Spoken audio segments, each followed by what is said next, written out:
Coming up, our first flight in the diesel Cessna 182. We're in Wichita, taking to the air in that jet fuel 182. All you need to know about the political convention TFRs, General Aviation helping those in need. Plus, there's some great stuff up for grabs, and it's all for a good cause. A first look at the Night for Flight auction coming up in October at AOPA Summit in Palm Springs. AOPA Live This Week from Wichita begins right now.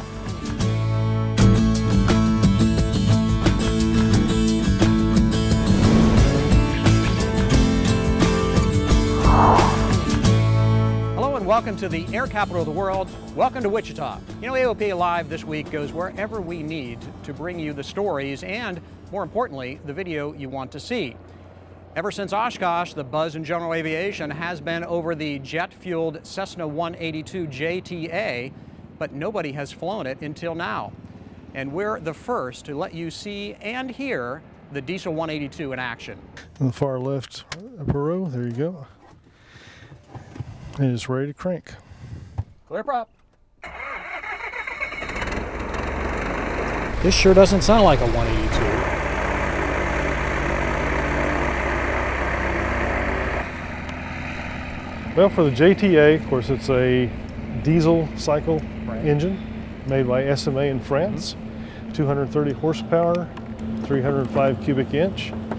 The biggest thing you'll notice about the aircraft, especially flying it, is it uses a lot less gas. This SMA diesel engine will burn about 11 gallons an hour in cruise. Fly 200 hours a year and you'll save more than $7,000 in fuel costs over a turbo 182. If you look on your left-hand side, the inlet on your left is actually intercooler air that cools off the air from the turbo going to the manifold. Right. On the right-hand side is the oil cooler. It's an 8-liter oil system, so it's an air-oil cooled engine. It's direct drive and no radiator. This second-generation SMA diesel was designed from the ground up to fly in an airplane. This auto-cycle engine doesn't have spark plugs or an ignition system.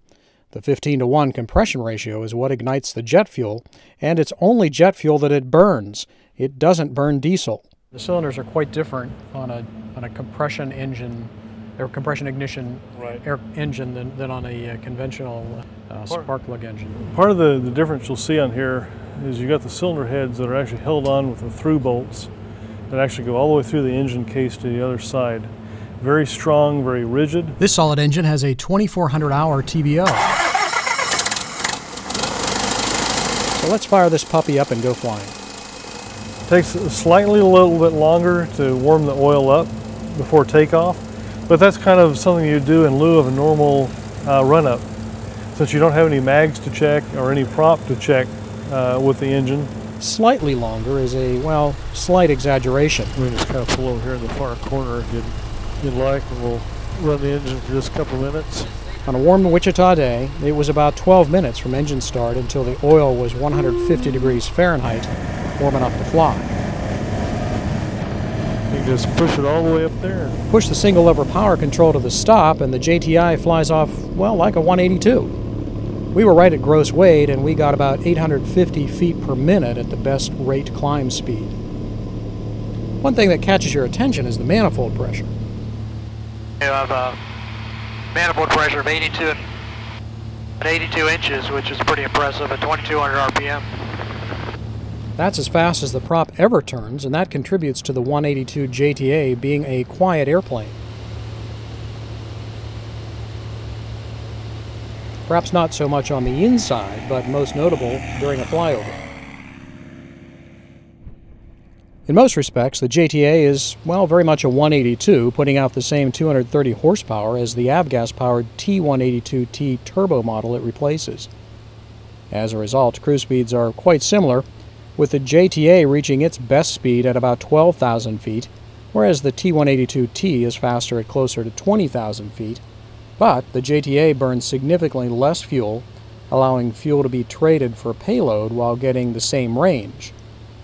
For takeoff and climb, for example, the T182T burns about 24 gallons an hour, whereas the JTA's engine control unit will never let it burn more than 12.5 gallons an hour. However, experienced Skylane pilots will have to relearn how to land the JTA. All right, this will be a good opportunity to sample the lack of deceleration. This airplane won't slow down. Because a diesel engine always needs to be pushing against a load, the prop never goes into a flat pitch. In a conventional 182, flat pitch adds a lot of drag. In the JTA, pulling back to idle is roughly the same as zero thrust, so you better have your speed nailed before you turn final. That's going to be a real learning experience for the guys to transition into this versus the other 182s. And just about every landing will be full flaps. But then again, the JTA can start climbing with full flaps, so go-arounds are easily managed. As with any other diesel engine, the JTA is all about efficiency, burning less fuel, putting out fewer pollutants and less noise, and usually requiring less maintenance. The deal comes with a price, though. The JTA will check in at $515,000 when it becomes available mid-2013, compared to a 2013 T182T price of $480,000. But especially in Europe and other parts of the world where avgas is much more expensive than Jet A, the economics quickly make sense in favor of the JTA. Cessna's entree into the diesel market may be a game changer for general aviation. We'll have more on the Cessna 182 with the diesel engine coming up in an edition of AOPA Pilot Magazine. And when we come back, the days are winding down before the political conventions. We have what you need to know, plus a high school where the classroom is the cockpit. You're watching AOPA Live this week. From your first skyward glance, the dream of flight compelled you. And from your first glimpse of a Cirrus, you realized that dream had a name. Cirrus Aircraft. Go where you've never been before. Hello and welcome back to AOPA Live this week from Wichita. The story that has dominated the headlines here in Wichita lately is the Hawker Beechcraft bankruptcy. Last week, the company asked the bankruptcy court to extend the exclusivity period to file a Chapter 11 plan until at least December 29th. The company also wants to extend the time to solicit acceptance of the plan from each debtor until February of next year. And Hawker Beechcraft is battling with Pilatus over the AT-6. The trainer is based on a Pilatus design, but since the bankruptcy filing, Hawker Beechcraft has stopped paying royalty fees to that Swiss company. Well, if you couldn't tell by all the political ads everywhere you turn, the 2012 presidential election is getting closer, and so too are the major party conventions. The Republican National Convention kicks off next week in Tampa. The Democratic National Convention is the following week in Charlotte. And for the first time ever, AOPA will have a strong presence at both conventions. We're inviting lawmakers to meet with our government affairs team there. The goal is to make sure that general aviation is well represented to those officials.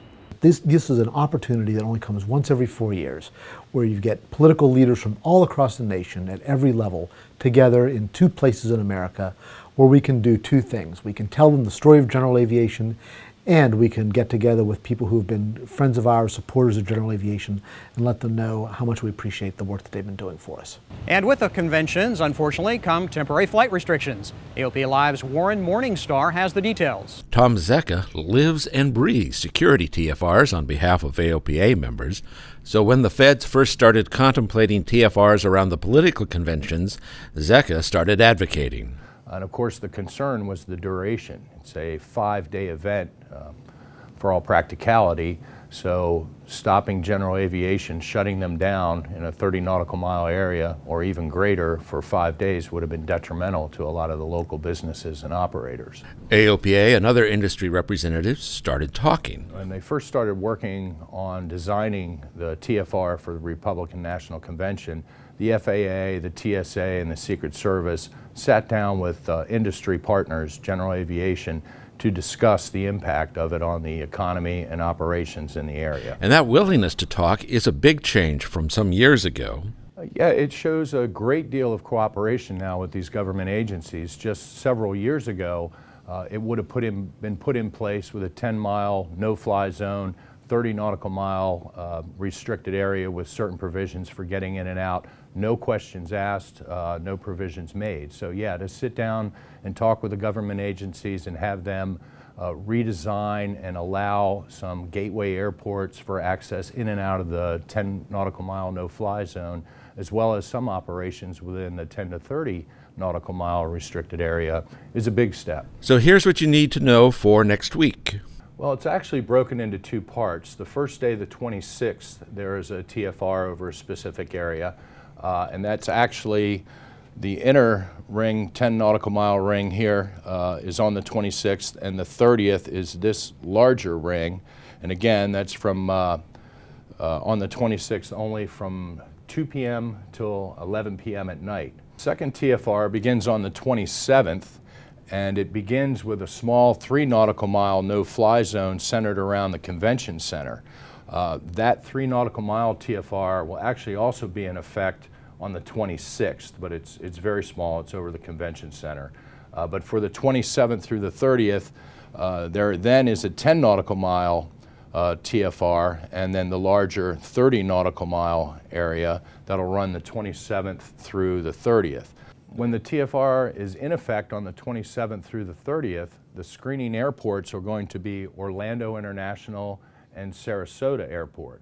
And what you can do is screen through the TSA at those airports to get into Tampa International and to Tampa Executive, which fall within the 10 nautical mile no-fly zone. Also, outbound screenings at both of those airports will be provided as well, both Tampa International and Tampa Executive. One thing to keep in mind, the 3 nautical mile no-fly zone around the convention center is going to be in effect anytime either of the TFRs are in effect. And of course, you should always double check the NOTAM just before departure. Things may have changed. Now, we understand that these provisions are kind of complicated and you have to pay attention to the times, when they're effective, where you need to screen, but it does allow us access into these TFRs when they're in effect, which is a big step. Years ago, that just wouldn't be allowed. We'd be locked down for the entire duration of the event. And the following week, another TFR around Charlotte, North Carolina for the Democratic National Convention. Warren Morningstar, AOPA Live. We're getting closer to AOPA Aviation Summit. This year we're in sunny Palm Springs.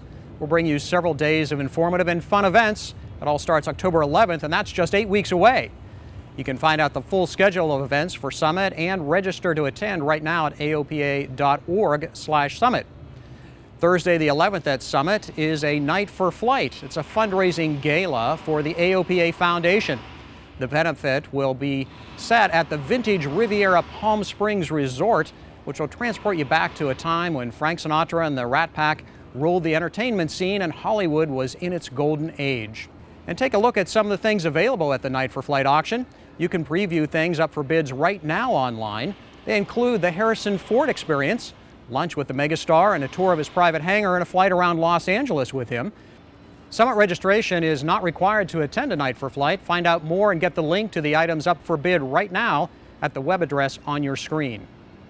Of the many things we can do with airplanes, charity work isn't usually the first thing that comes to mind, but for pilots like PC-12 owner Joe Howley, it's what keeps them going. The simplest way to say what the purpose of PALS is would be if you woke up one day and found out that you had some affliction or your loved one had some illness which required you to go 200 or 300 miles away to another hospital in a distant city and needed to go there every week or every month for many months. Now the question is going to be, how am I going to get there and how am I going to pay for it? And both those answers are patient airlift services.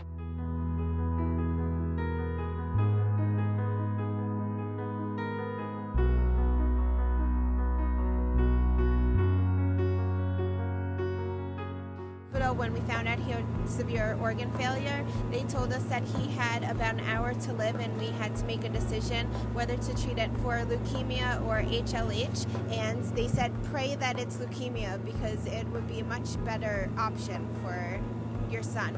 And unfortunately it wasn't, but fortunately they chose the right treatment for him and he survived.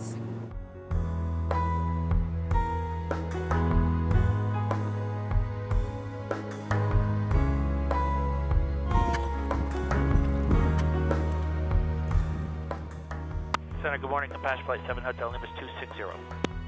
Action Flight 7 Hotel Lima, Washington Center, Roger, thanks.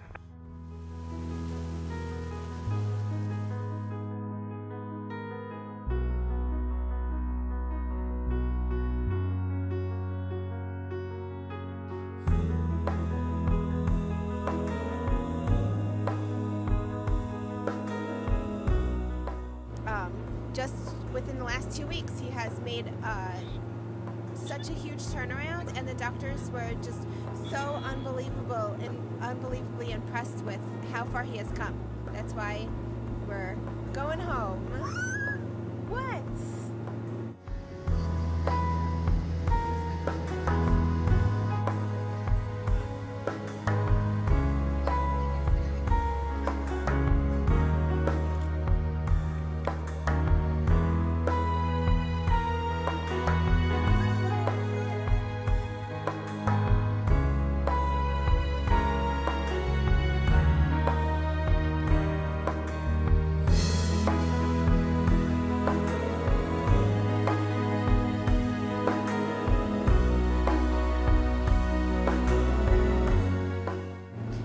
About these organizations until you actually really need them.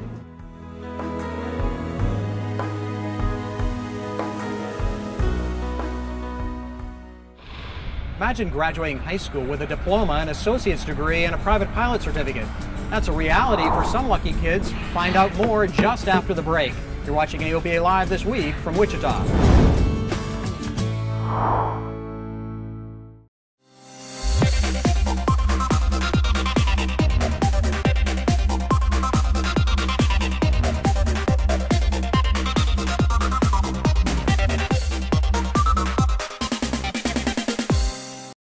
Welcome back to AOPA Live This Week from Wichita. You know, time is running out for you to submit your comments to the FAA about the AOPA EA third-class medical exemption petition. The extension for comments ends in less than a month. It's vital that you let the FAA know how you feel about that proposal. We make it easy for you to submit your comments. Just head to AOPA.org and click on third-class medical exemption. It's there on the right-hand side. There you'll find the links to submit your comments. You know, we may be one step closer to finding answers to one of the biggest mysteries of the last century. What happened to Amelia Earhart?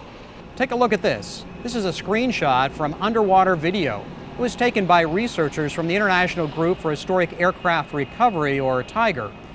You may remember the group has been searching around the Pacific island of Nicomeara for the remains of Earhart's Lockheed Electra. We'll follow this closely as they continue to unravel that mystery. AOPA Aviators, the new free youth membership, is continuing to pick up speed. Take a look at this. These kids are taking part in Wisconsin's Young Aviators program. It's geared to exposing youth to aviation.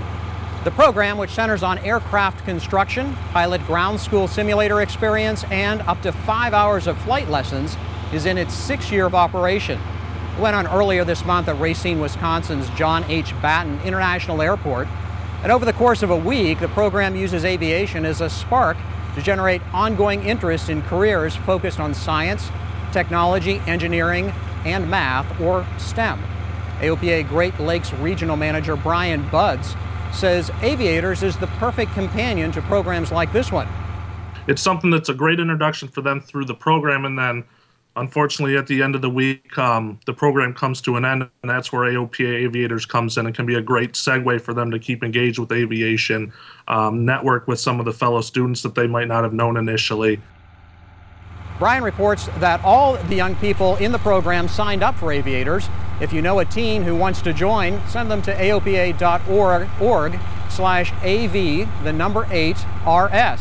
And remember, it's free. And speaking of education, imagine a high school where you get Fridays off, your classroom view is on an airport, and flight training is part of the curriculum. Ready to sign up? Yeah, me too. Just such a school opened to students in Albuquerque last week, and I was invited to be a keynote speaker at the opening on August 4th. The Southwest Aeronautics Mathematics and Science Academy, or SAMS, is housed in what was once the Eclipse Aviation Training Center at Albuquerque's Double Eagle II Airport. The same building where I got my Eclipse type rating back in 2008, before that company went bankrupt. The new Eclipse Aerospace now contracts its training to Simcom in Orlando. The city ended up with the building and provided it to Southwest Learning Centers, which now has 4 charter schools, SAMS being the second high school that includes an aviation curriculum. Head administrator Dr. Scott Glasrud says preparing kids for good jobs is the goal. And it's going to have a distinctly aviation focus, so we're going to be working on some real high-tech electives with students, but one of the things is tying the kids into aviation. We don't have home ec and wood shop and metals like you would find in a traditional school. So instead what we've done is looked at where the jobs can be in the future for students and what can we do to really promote those jobs and give the kids the skills they need in order to be effective in those jobs. The school is publicly funded and students are admitted to SAMS via a lottery system, assuring a good socioeconomic mix. At SAMS you'll find no conventional classrooms. All basic curricula are presented in the main classroom, which includes 110 computers connected by a fiber optic network. Students complete subjects online with one-on-one assistance from teachers as needed. If we could have students take charge of their education and to actively become involved in them learning how to learn, then we could do things that were different and we could ramp up the education process for these kids and not really slow them down. It's about content mastery versus seat time. Students apply the learning to projects created in the Smart Lab. So this is a Smart Lab, and it has a bunch of various high-tech gadgets or machines or tools, I guess the best word, that the students use in their various projects. So we have a wind tunnel to where we can actually test drag and lift, all of those critical angle of attack as we're teaching aviation focused concepts. We can also do high and low weather pressure systems on it and actually visually show the kids via smoke and things what those various systems and what the various wind patterns do. While ground school based on the Jeppesen system is built into the curriculum, actual flight instruction costs $4,600. Scholarships are available to those who need them. The school leases 2 airplanes, a Cessna 172 and a Diamond DA-40 from a local flight school, Bodie Aviation, to teach students in what it calls the Aero Aviator Flight Academy.